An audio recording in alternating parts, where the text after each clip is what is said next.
Romania के मशरकी इलाकों में शदीद बारिशों के बायस सैलाबी सूरत हाल पैदा हो गई है, जिससे 25 देहात मुतासर हो गए। हुक्काम के मुताबिक सैलाब के नतीजे में 66 साला शख्स जाँ बहक हुआ, जबकि दर्जनों अफराद को महफूज मकामात पर मुंतकिल कर दिया गया है। 2 बुजुर्ग खवातीन की लाशें भी दरिया से निकाली गई हैं। कई सड़कें टूट गई हैं, पुल तबाह हो गए और दरख्त जड़ से उखड़ गए। एमरजेंसी इदारे इमदादी कार्रवाई में मसरूफ हैं, जबकि मुतासरा इलाकों की वीडियोज़ में तबाही देखी जा सकती है।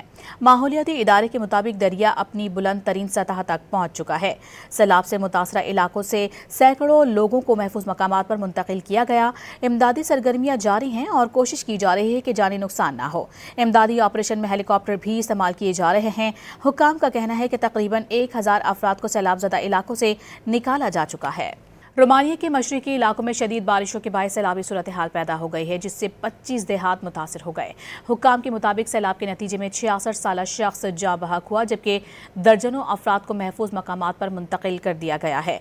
2 बुजुर्ग खवातीन की लाशें भी दरिया से निकाली गई हैं। कई सड़कें टूट गई हैं, पुल तबाह हो गए और दरख्त जड़ से उखड़ गए।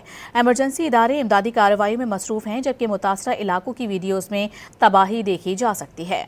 माहौलियाती इदारे के मुताबिक दरिया अपनी बुलंद तरीन सतह तक पहुंच चुका है। सैलाब से मुतासरा इलाकों से सैकड़ों लोगों को महफूज मकामात पर मुंतकिल किया गया। इमदादी सरगर्मियां जारी हैं और कोशिश की जा रही है कि जानी नुकसान ना हो। इमदादी ऑपरेशन में हेलीकॉप्टर भी इस्तेमाल किए जा रहे हैं।